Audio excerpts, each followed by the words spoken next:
Hello, everyone. Welcome to Tech Mary Kill. I'm your host, Jessica Burbank, with our host, Aya Jaff. We want to talk to you today about a general phenomenon. It is the emergence of social media companies as a new technology. And because of how algorithms operate, independent voices have been able to break through. You used to have to get hired by a corporate news media company and have all of your content approved by their producers and executives in order to reach millions of people with a message. And there has been a short gap in history where you could be anyone, even a socialist, with a message about what's happening in our world and break through and reach people. And so we want to talk about that phenomenon in big tech this episode that we're recording hopefully before nuclear fallout. It is April 7th. 2026, and the president has threatened some insane things this morning. So hopefully, by the time you hear this episode, our world is no less radioactive than it is today. Hopefully. Yeah. Yeah. It So welcome. I want to start by asking, do you see this happening in Germany as well? what you just described, kinda. We don't have the same type of attention, I would say. Not yet. Like, there are certain YouTubers, of course, that have a lot of views when it comes to politics, but like our Joe Rogan of the left, you know him. He has been able to like get the chancellor and interview them, and he's independent, but most of the time, I believe they are dominating like one social media channel. It could be Twitch, it could be Instagram, but they're not being taken that seriously yet, which I think is a mistake. And I think that's also probably going to change in the next years. So I would love to talk about this new word that has also come up, and I'm being called that, like newsfluencer. I have a love-hate relationship with that word because I'm not like at the moment I'm not taking any ads. So I'm like, what's the influencer part for really? Except for like making it look like a less serious job or like making me look biased. And then the news part is just like I'm only doing tech news and I don't have a journalistic background. So there's also like this responsibility that I kind of have now as a newsfluencer of like being able to research the articles that I'm writing and automatically knowing what it takes to write a good piece, which I don't know what it takes as of now. So, yeah, a lot of things that we could be diving into. I don't know how I feel about that word either. That's interesting Have you because ever been called that? I think so. I think there was a piece that The Economist did about it. They called us pocket Cronkites because Walter Cronkite is like the most famous news reporter. And people always say, oh, I miss when the news was unbiased. And we had people like Walter Cronkite.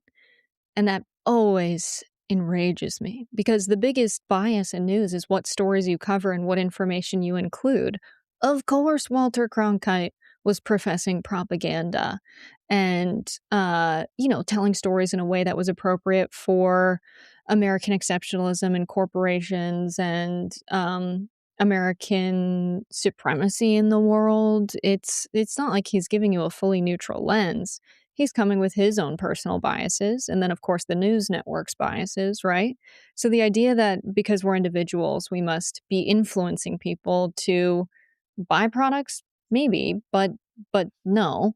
But influencing people to have a certain opinion towards us and that makes us unique and different from traditional news sources, no, I totally reject that premise. So, when did you start calling yourself a journalist? Because I see you calling yourself an investigative journalist. Did you like learn how to do that properly or any courses? What made you call yourself that? Yeah, I guess I was a researcher and an economic analyst and a data analyst before I worked at Dropsite News, where I remember I got a scoop while I was doing political commentary on The Hill on Rising. And yes, we were reporting the news, saying, here's what's happening in the world, here's my opinion on it, here's some information I know that might be useful to the audience, right?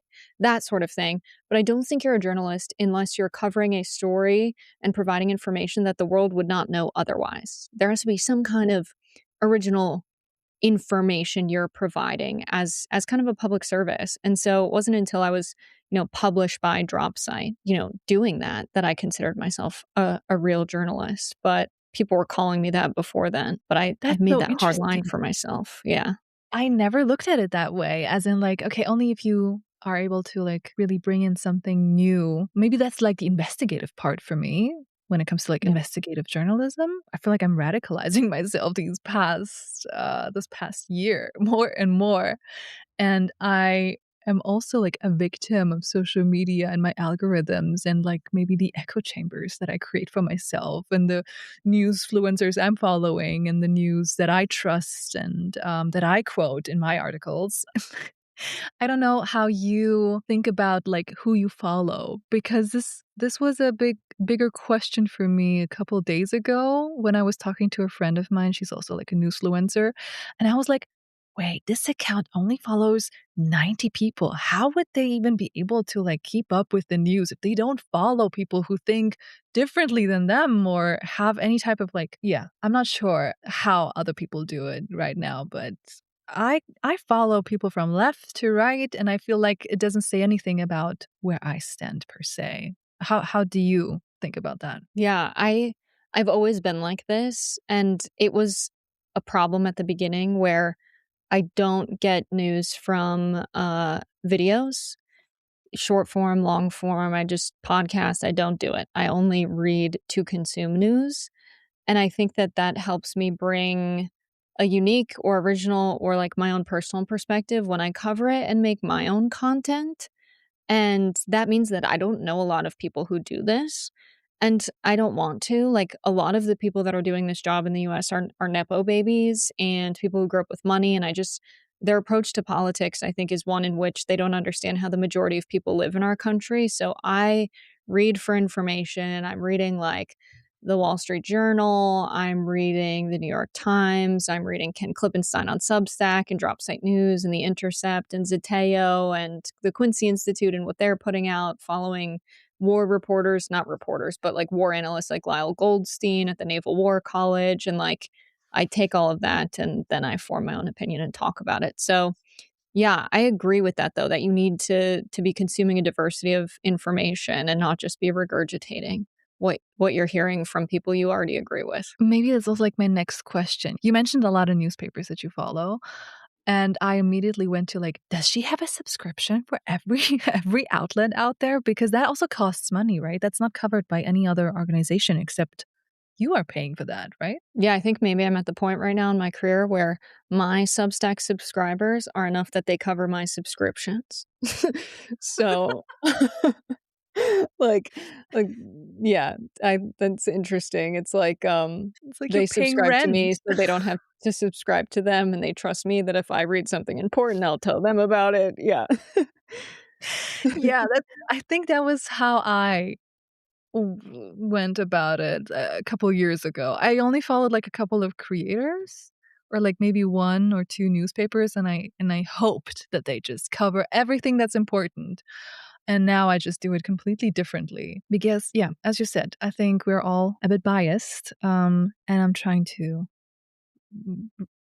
go about it from every angle. But let's talk about social media a bit more because I mean, I just told you that I feel like that's a big word, that I'm radicalizing myself in this past year, right? Like I get to know so many more people, being active as protesters, as journalists, talking about more and more stories. And I feel like the more I hear about their stories and consuming their news and videos and things that they put out, the podcasts, um, I feel like that has turned me into a much more progressive, leaning person and, has changed my mindset and the way I think about the world. How would you describe that happening to you or not maybe happening to you? Because, I mean, you had a different upbringing and how that has maybe had an effect on your friends. Yeah, I think it happened slowly for me. Like, I studied the humanities, so I was exposed to, concepts related to economic inequality, and I didn't really apply them to my own life or how I grew up. until I was in grad school. Maybe when my frontal cortex developed and I was, like, 25 is when it all happened. But, I believed in, like, really radical ideas academically, but didn't apply them to my personal political beliefs whatsoever. I grew up Mhm. thinking, pull yourself up by your bootstraps, no one gets anything handed to them. Of course, I believe that maybe that makes me conservative, and then I would be writing my thesis on judging the US prison system in a humanitarian context and saying there can be no just prison system in a capitalist society. And seriously, these two things existed in the same person and brain for a long time. And then one night, really late, I'm up watching YouTube as a graduate student, and I somehow come across a video on the Symbionese Liberation Army, one of the really radical leftist groups in the United States that had a big impact. And they kidnap Patty Hearst, who's the child of William Randolph Hearst, the newspaper titan.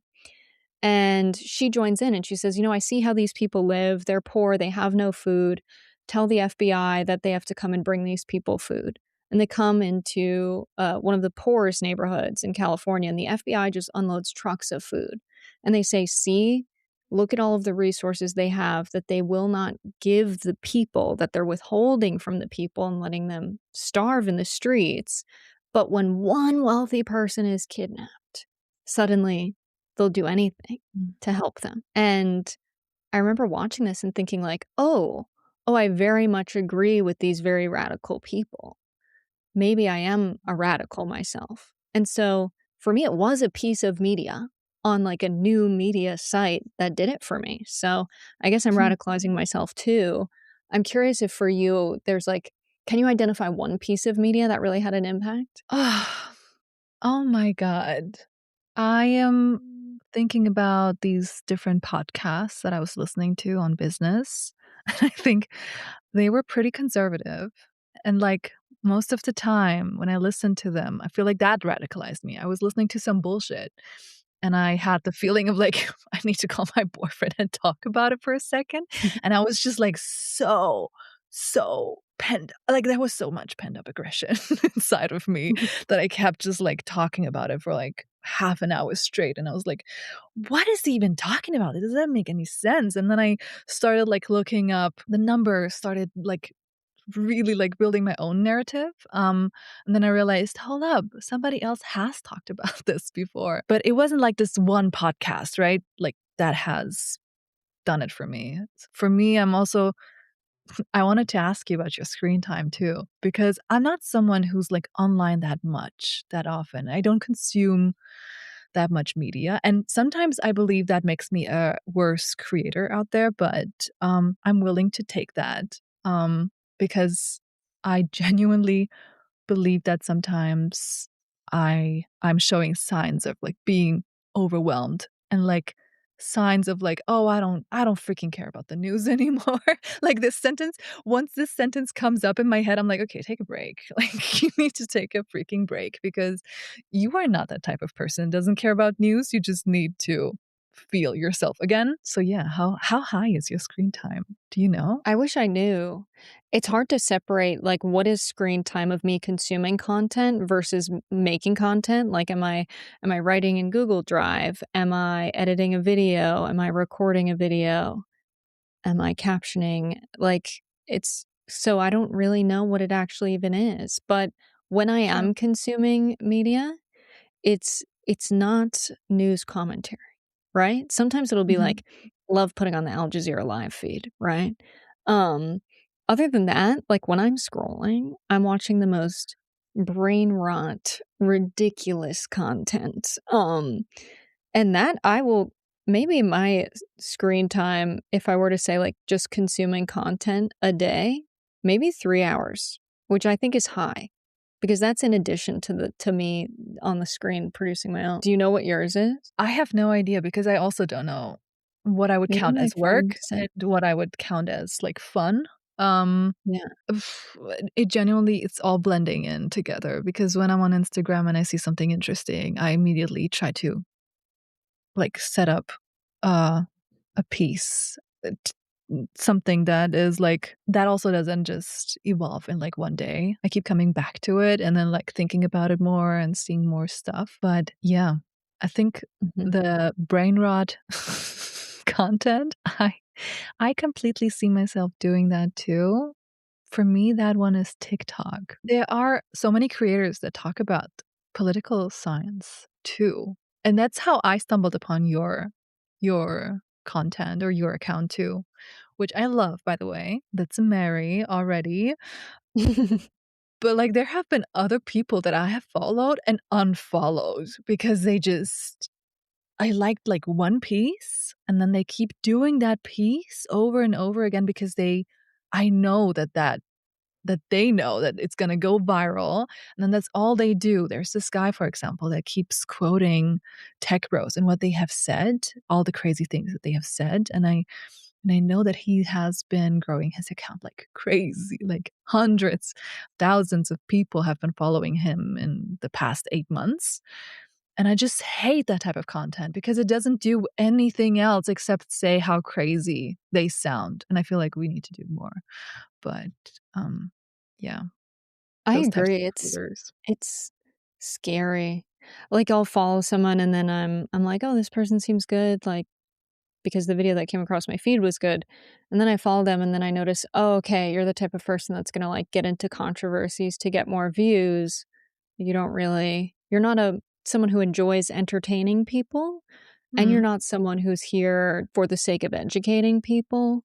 You just kind of want views and followers. Like, there's a bad problem of retired comedians in the US. Not retired, but, like, people who tried to become professional comedians or actors or whatever and failed and then turned to social media.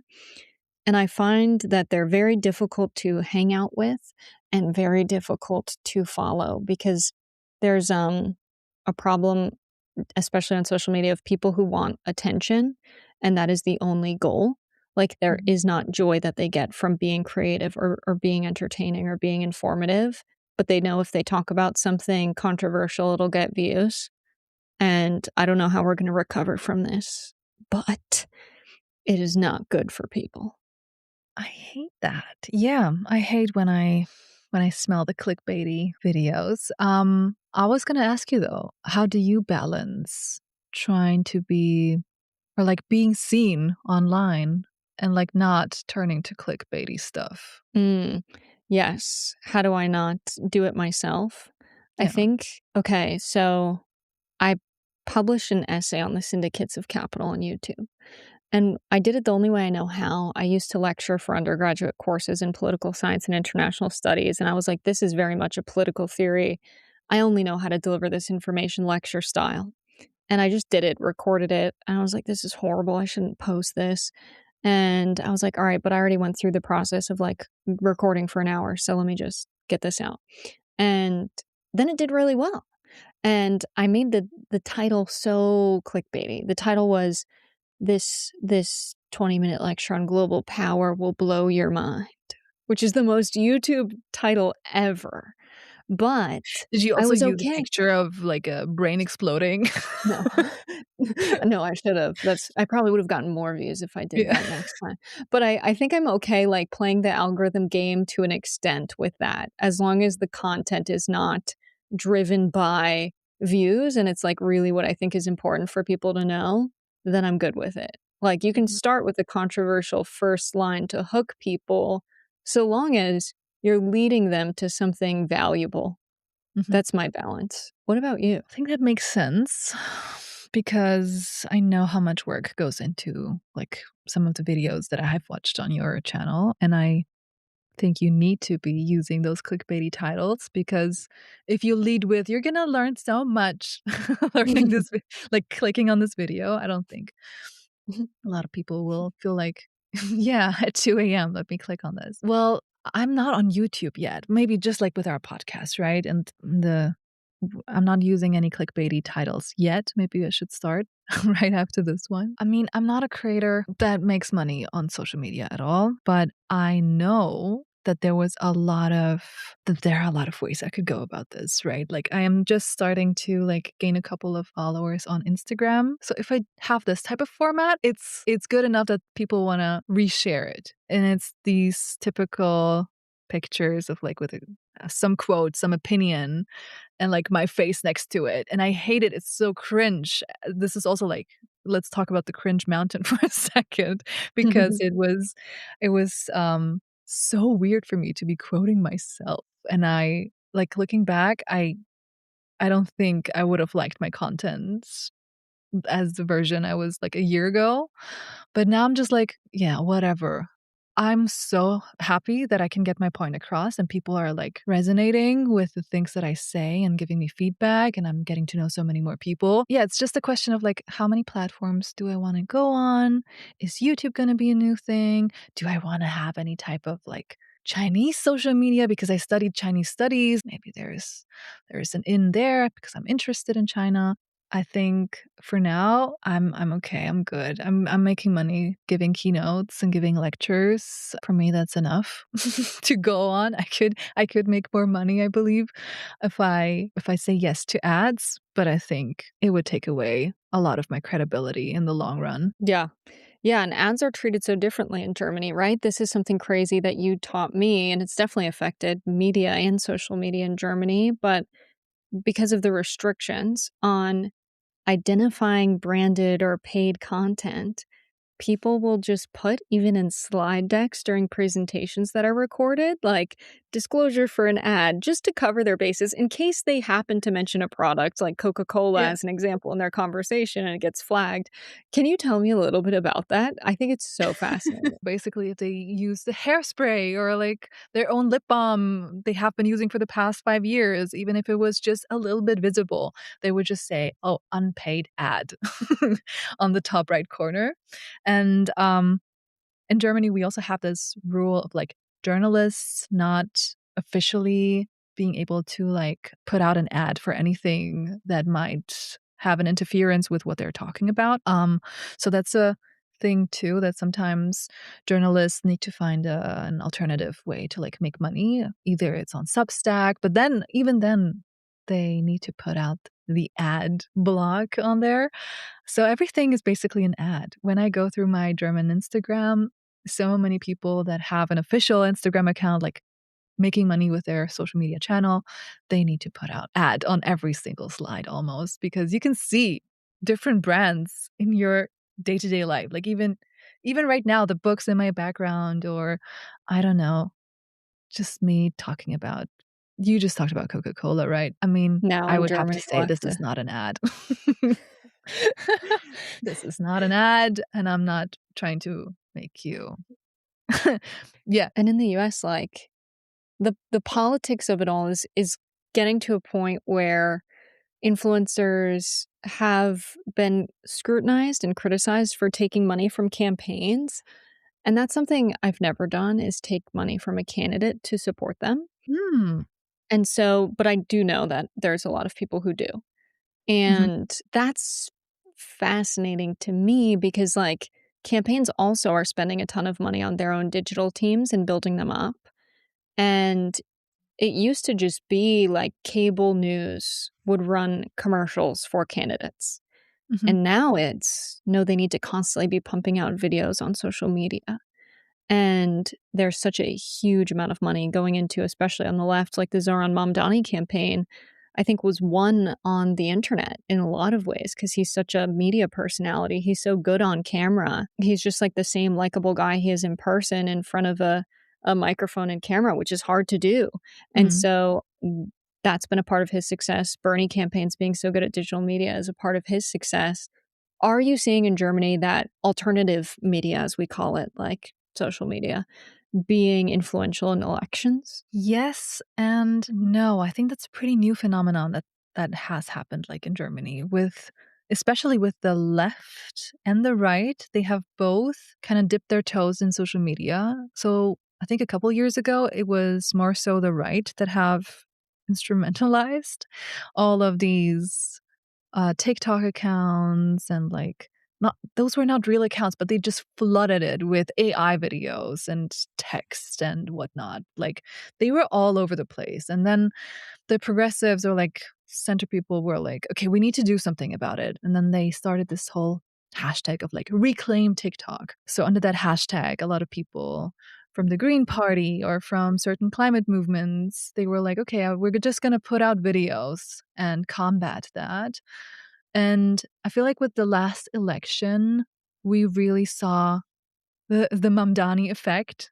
I want to call it, because some people here refer to it as such, where the left party really, really made sure that their message gets across. And they talked a lot about housing. They talked a lot about the food prices and the things that really, really mattered to a lot of people.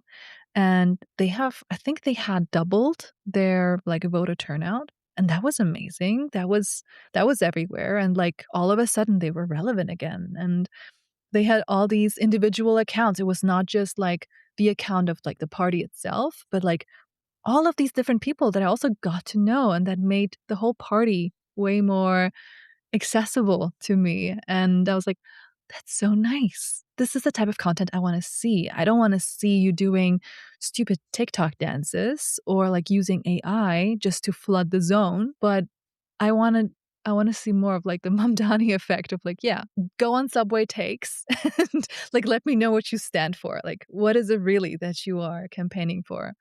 But you were also part of Bernie Sanders' campaign, right? How long ago was that? And what did it look like back in the day? Wow, yeah, I guess that's 7 years ago now.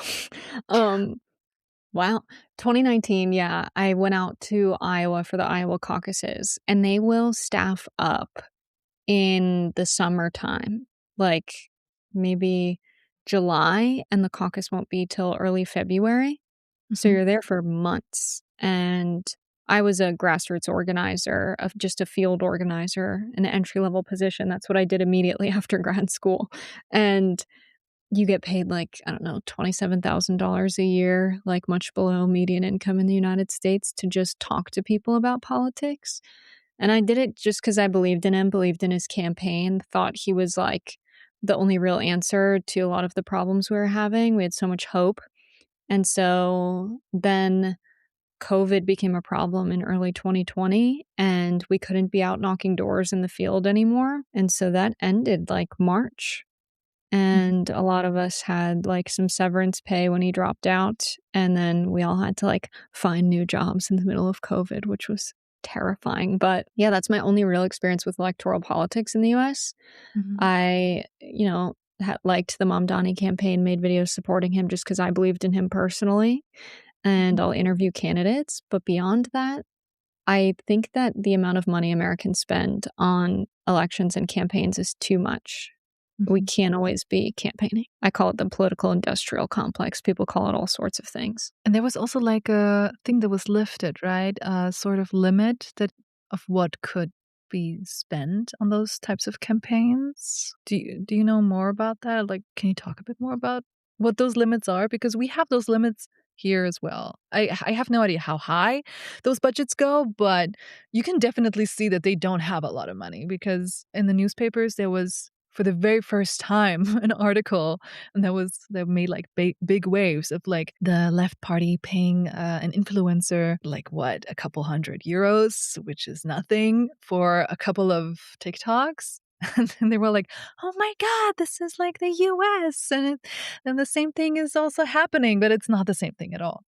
You guys have millions and millions of dollars going into this. Yeah, we don't I don't know of any limits that exist for what you can pay an individual to promote a campaign. And it's been an issue because in FEC reporting, the amount of itemization that needs to happen and detail you need to have about where the money is going is not totally clear. So there have been examples where they see, okay, they paid some influencer $40,000, or they spent X amount of millions of dollars on influencer campaigns.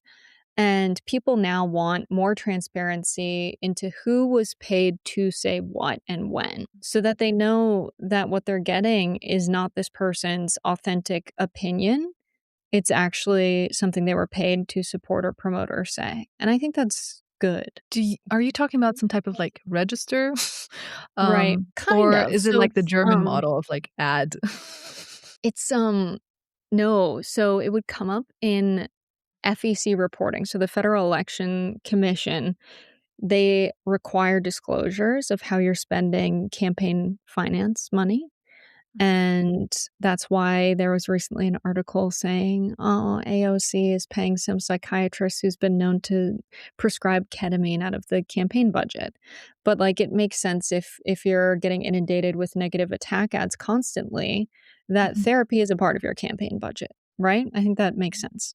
But because we have the itemization and they can see, okay, this much money to this doctor, then the New York Post looks into it and reports on it. So you have to do these quarterly, I think, filings of Mhm. what you're spending money on. And I've worked in nonprofits where we do have to detail, all right, what did you spend your working hours doing? So um, we have our FEC reporting correctly, Mhm. done correctly. And so people now want like a level of granular detail, which influencers got money and when. But it's strange because they're not required as a super PAC to identify who gave money to them.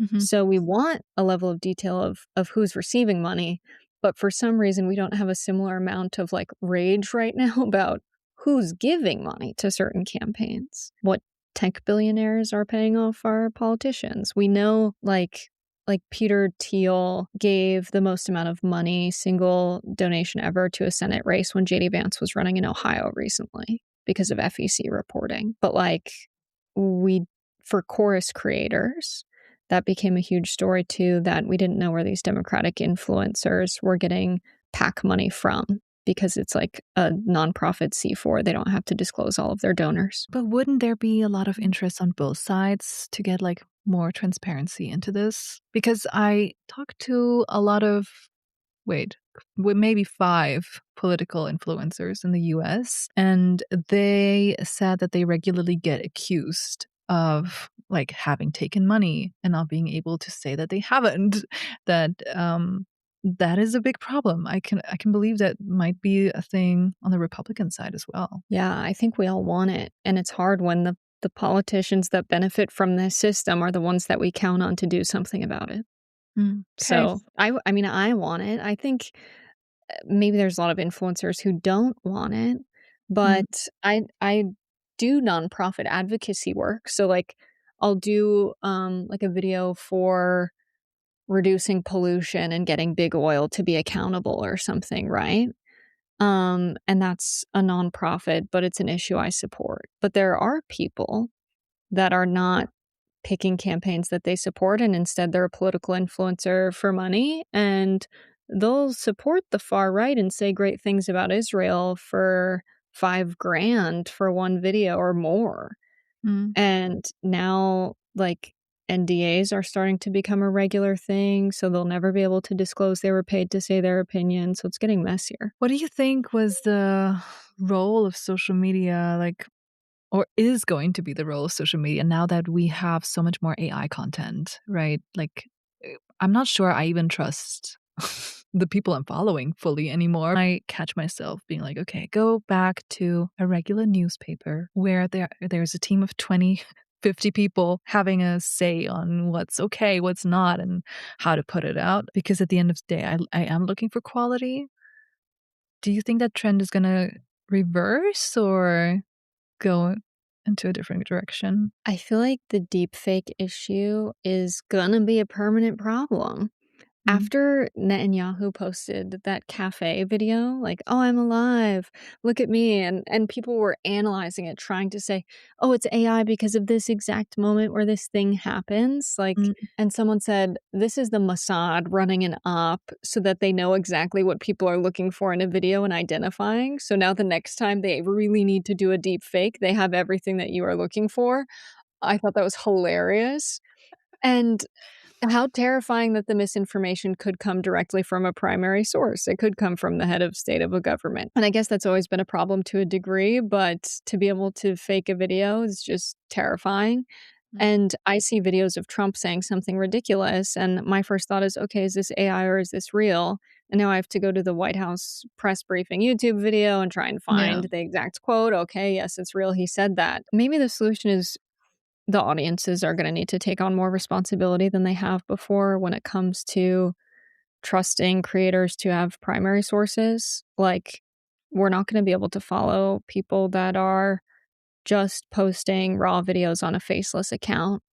Like, we're Mm. going to have to find people that are usually vetting sources and saying where it's coming from, what they're talking about, and what videos they're showing. Do you also believe like influencing AI itself is going to play a role? Because I think it was the first time I saw it was with X, how they literally bent facts, how Grok was like giving answers that were pretty much on par with what Wikipedia, for example, said about some war or some narrative, and and then immediately a couple days later backtracked and said something completely different.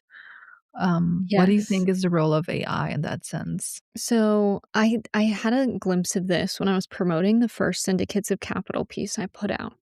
Mhm. And I had this graphic that had Larry Ellison, maybe? It was definitely Peter Thiel, Elon Musk's face, but Alan John Foster Dulles, the oldest Rothschild, and someone said in reference to Alan and John Foster Dulles, who were the CIA and Secretary of State under Eisenhower, responsible for most of our CIA coups in the 50s and 60s. And this person, Grok, who's the guy on the far left and second from the right. So that's Alan and John Foster Dulles. Grok says, far left is Klaus Schwab, the WEF founder, the World Economic Forum founder.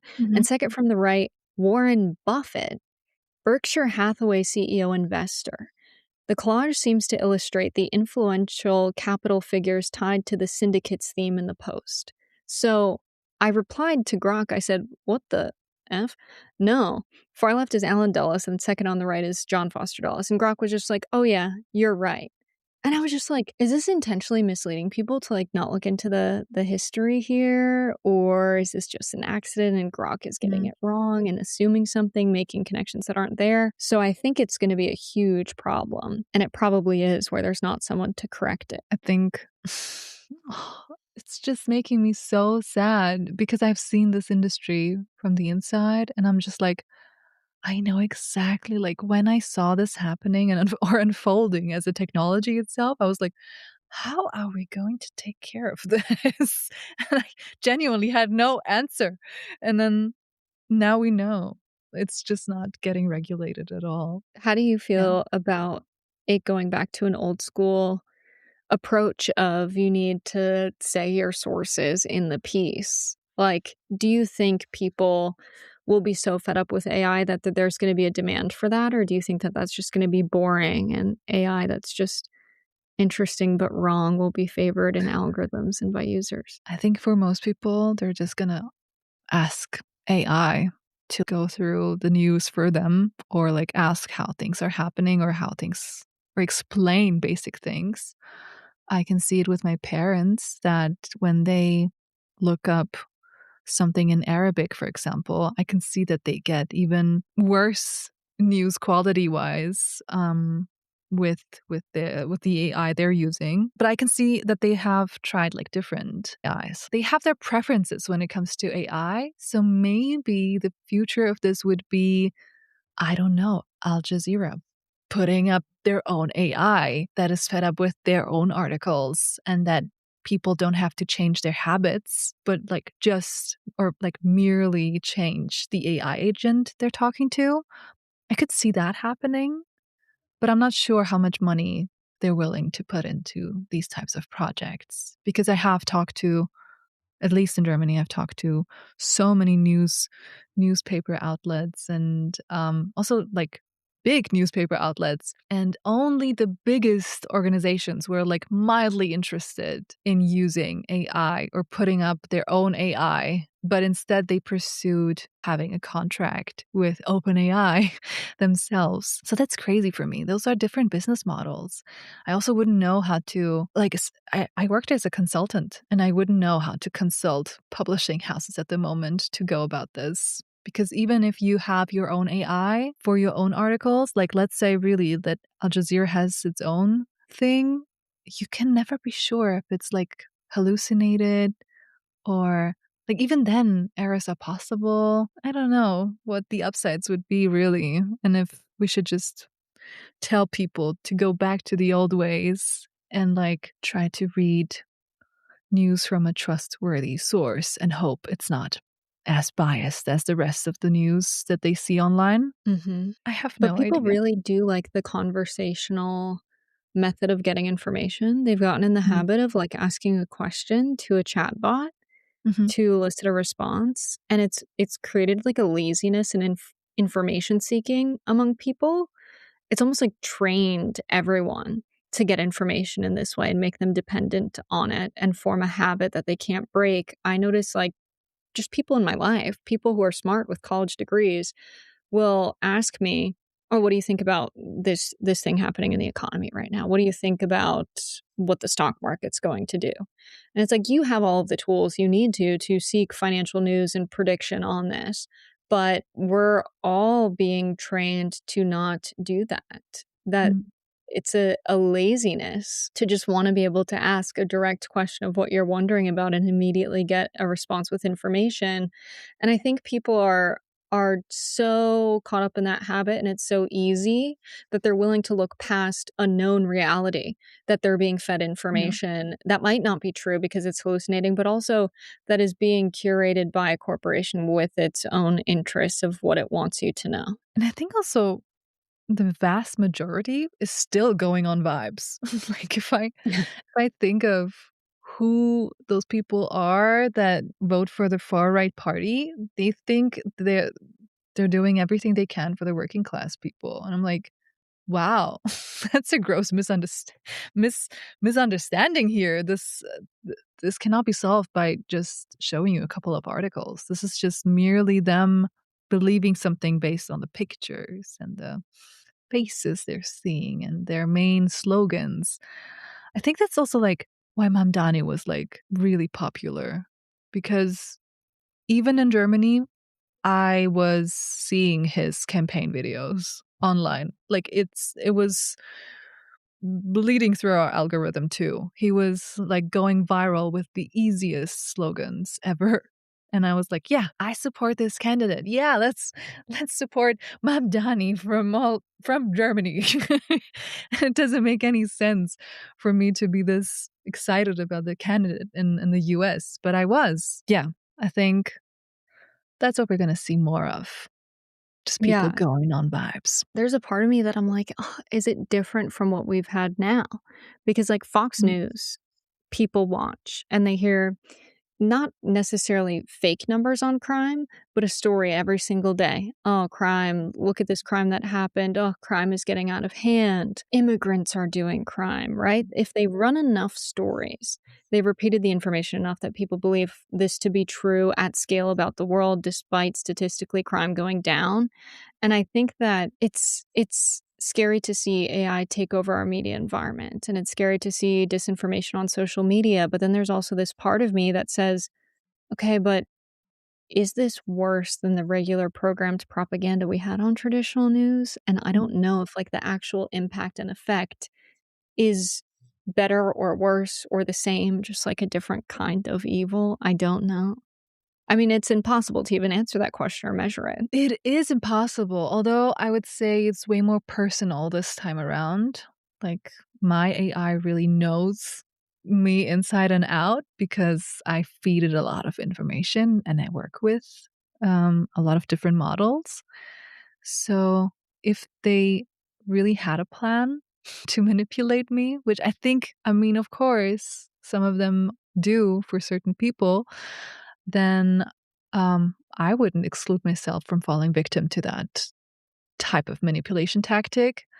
But I think it's the community which saves me at the end of the day. It's like I would go and talk to my family about the news, check what they think about it. I would talk to you. I would talk to a lot more people with different professions. I think that's what's gonna hopefully save me from believing some sort of nonsense. But yeah, I don't think there's a future coming of like unbiased news or unbiased anything media outlet. So we're just going to have to listen to different sources at the same time saying different things and weighing it out on our own. Yeah, I think Like, the only stopgap we have is if there's a report of someone saying something, find their social media account of them posting it and saying it, or find a video of them saying it if they're a public figure, and make sure it's coming from either their press office or C-SPAN or the floor of Congress, like, whatever it is. People are gonna have to go to a primary source before they really believe something to be true, and Mhm. that sucks, but, like, if you are interested in good information, thankfully, that's still an option. Yeah. But Jessica, before I forget, we completely ignored that Silicon Valley already has a solution for this, and it's to scan your iris to make sure that your profile is verified on some sort of blockchain, and that whatever you put out, whatever info you have is like you. We know it's you because of your iris scan. Would you do that? Yeah, you know what's so weird about that? When the whole course creator controversy happened, people said I was a course creator. Mhm. Um, there were these Democratic influencers. I say that they work with the Democratic Party a lot. That's kind of what they're known for. They're pretty open about it.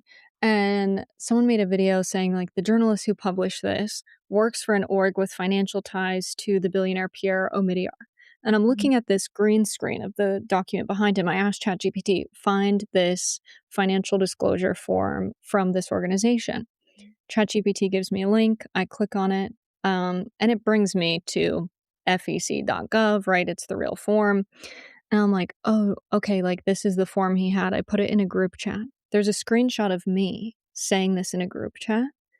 And then the journalist, Taylor Lawrence, posts, she says, Jessica started this rumor about me. And I'm like, no, this viral video with this is where I got it. I went to fact check it and see if it's real. But for whatever reason, she wanted to, bring me into her getting dragged on the internet, which, maybe she's someone who does that for views. I don't know. I mean, we've noticed she's been in the press a lot in the middle of controversies, but I remember getting like hate messages, like, "Why did you do this to her?" And I was like, I Oh. did not do this to her. I posted a link in a group chat. And so that was crazy, like, and I remember recently someone sent me a post about me saying that I spread a misinformation campaign about this to defend the Democratic Party. And despite me, like, openly saying, "Hey, guys, this is what really happened. Here's the screenshots. Here's the timestamps. Like, this is what happened." Despite that existing and me addressing it, people will believe what they want to believe. And I think that's the hardest part. Even if there's good information that's easily accessible and obvious and timed well, and when it's happening, the implicit biases we have and the confirmation biases people pursue will always be there. And I don't know how much of it is that people believing what they want to believe, and how much of that is effective misinformation. Dude, I'm so sorry you fell victim to these types of news. I would legit cry if that happened to me. Think I was like, "What the hell? Why is everyone mad at me?" For something that's But not even true, it's, like, crazy. At least have it be yeah. something I really said. I did not think about that you had to also, like, toughen up a lot Mm, if you are this vocal about your topics, and, like, things like this can happen anytime, and things that you say can get maybe you could, like, just like people from the Epstein files said, "Oh, mhm. yeah, it's a great thing AI is now around the corner, and we can do deepfakes now." Maybe every influencer that gets accused of anything can just say, "Yeah, that was AI," at the end of the day, and then they can make sure that they're not part of any types of campaigns like this, or people give them less and less airtime. Because that actually is a part of the story, what you just said is, so you know how I said I asked ChatGPT to find the form? Mhm. When you copy and paste a link that comes from ChatGPT, it, like, has the ChatGPT at the end of Yeah. it, and so she posted it and said, "Well, this is from ChatGPT," to insinuate that it was fake, and I said, Mhm. "Well, if you delete that, it still brings you to the FEC website with the same exact document." So Yeah. that was a part of this, and I saw people who just refuse to use ChatGPT because they don't believe in AI, think that this form was AI generated, therefore meaning it was fake. Oh. Oh my god. It was really fascinating, actually. Did you write more about this No, but anywhere? I Like, I probably should one day. Yeah, there are so many levels to this story, I obviously. know, it's crazy. Yeah. What would you tell people who wanna become newsfluencers? What would you say? Do they have what would your oath be? We had this superhero oath in the last episode. And I'm like, Um, "Wait, what should they promote?" I will promote yes. The truth, find the truth, make sure other and people nothing know but it. the truth. That's it. Yeah. That's the oath. Um, but I think there is a demand, like, it's not a world where you can't become one. I think we're going to see the class of people who are political commentators kind of fall and have Mhm. more voices, like, "You grew up as a refugee. I grew up working class in America." Voices that are actually representative of regular people because of that shared experience, we trust each other. And I think there needs to be more people coming into this from that perspective. So, like, staying true to the evidence in your everyday lives and what you know to be true, and then giving political commentary from that perspective instead of Right. saying whatever you think sounds smart or regurgitating what you've heard that sounds smart. I think if more people are speaking from their lived experiences and what they've witnessed and how they feel about what's happening in the world, I think that's good. That's what's needed. That's why I'm so happy we get to do this podcast together because we are merging these two realities. And I feel way more comfortable talking about these topics with you. And yeah, if you guys have any type of question for us, what we should talk about in our next episodes, let us know. We hope until then there are no more controversies popping up. And we also hope that we are alive and we are not facing any world war scenarios. It's a bitter oath. We hope that we are alive. We Yeah. hope that there are no controversies. We hope that we promote the truth. And also, I think there's this one sentence from the superhero oath that I think we can take with us. I will treat people well. That's that's one. We can agree with billionaires on this. I I mean, think that's yeah. beautiful. All right. Thank you for tuning in to Tech, Marry, Kill. Oh my god, we need a Tech, Marry, Kill. Tech is the deep fake technology. I think that's gonna confuse us all for a very short amount of time and then unconfuse us because we're just not gonna care that much and look for official channels rather than Mm. believe those videos. Mhm. Yeah, we all had great fun dissecting that Netanyahu video, but the fun won't last forever.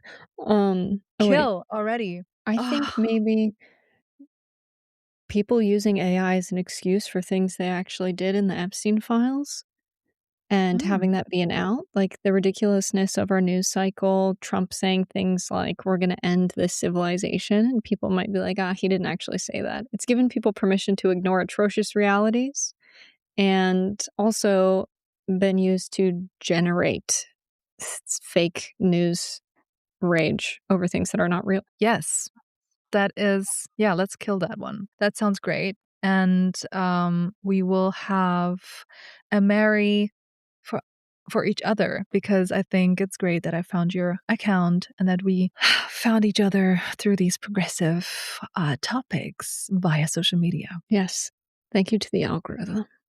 Thank you. Thanks for tuning in. We'll see you next time. Bye.